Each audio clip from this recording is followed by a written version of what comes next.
Lots happening, as we know, and it's going to be quite an interesting week. What's happening in the US with Donald Trump? We know some of the policies that come out there, and he's sort of like flying around like you can't believe with anything and accusing everyone. But so far it hasn't, as US equity markets go to record highs. Israel, US and Iran enter an uneasy truce, and fueled by, I guess, trade deal optimism. Remember, 9th of July is the big date there.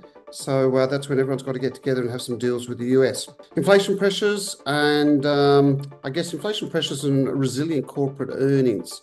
We've also outlined two other major issues there, fiscal challenges in the States and, of course, trade policy challenges. Chair Powell has struck a notably dovish tone in his recent congressional testimony. So that in itself, I think, will sort of say, well, okay, he feels it's the right thing to actually ease rates, and that's actually fueling equity markets as well. And on the side of that, Trump cancels trade talks with Canada. Is this something that we've really got to look into with other negotiations that the US is doing? Or is this just the way Trump operates as we know? Comes out with a lot of fluff and then all of a sudden comes back, he's just trying to drive a hard bargain. We know that's how he operates. So that's something we've got to contend with, and I think the market is actually saying, well, that's the case. When you see equity markets go to record highs, is it just sort of a break to new highs? Is it people sort of saying, well, look, things are really good? There's a lot of optimism there. Trump came into power and he actually said, well, look, we'll make America great. He's doing all this, but to what consequences are the key things we've got to look at? And to me, if we focus on where we are with the US, still feel that equity markets can't continue to go higher.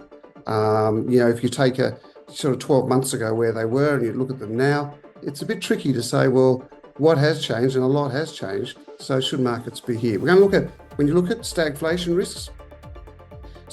risks are pretty major. They're mounting in the US.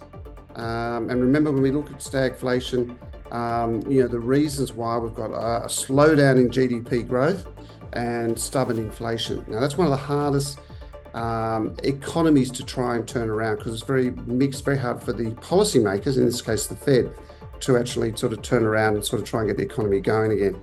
And when you look at it, this is what's happening in the States, and we've actually compared them between US GDP growth and inflation, and you can see GDP has fallen down.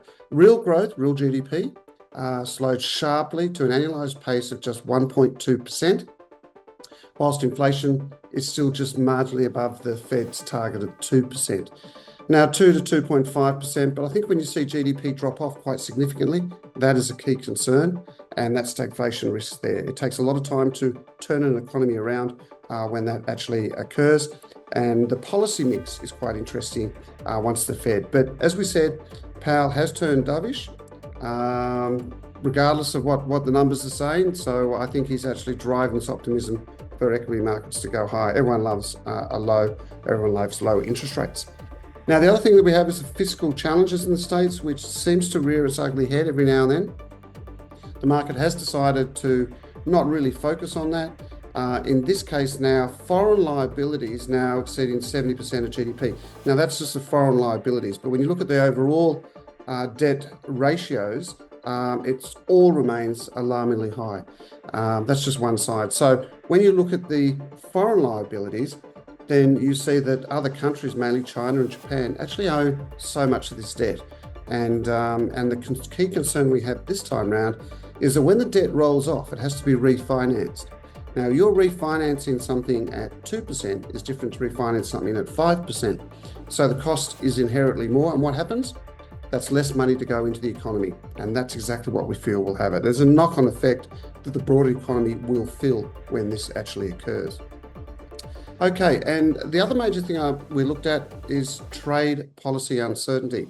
Now, if Trump can turn around and say he's not going to deal with Canada, if he doesn't get the right deal, there's just going to be 1,000 of all these deals going around.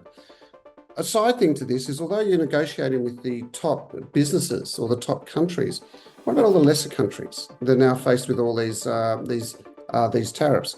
Like a small island country or an African country that just only deals into the US. These are the lost parts of the economies, the global economy, that we're not seeing because the US is only focused on its major parties. And that to me is a major concern because that will slowly filter through. because if a country can't sell to the US and make it profitable, then they're not going to do it, and they'll look for alternative markets. And during that time to look for that alternative markets, you'll see a slowdown in growth. You'll also see a slowdown in the economy. That's a concern that we've always held, but doesn't seem to be happening. So I think when you look at it, the US economy is grappling with quite a complex mix: stagflation, mounting fiscal challenges, and heightened trade policy uncertainty. And I think these three things are going to be key drivers. As I said, we'll keep an eye out on the 9th of July when all this turns around, particularly for the trade, and see how many deals we've got. Because if we don't get those deals, we'll flip round equity markets, and uncertainty see market prices lower. This week, we're going to see, obviously, with all the fiscal data, trade negotiations are the key. We know that. And we've got that deadline coming up. I think the actual deadline now is the 9th of July.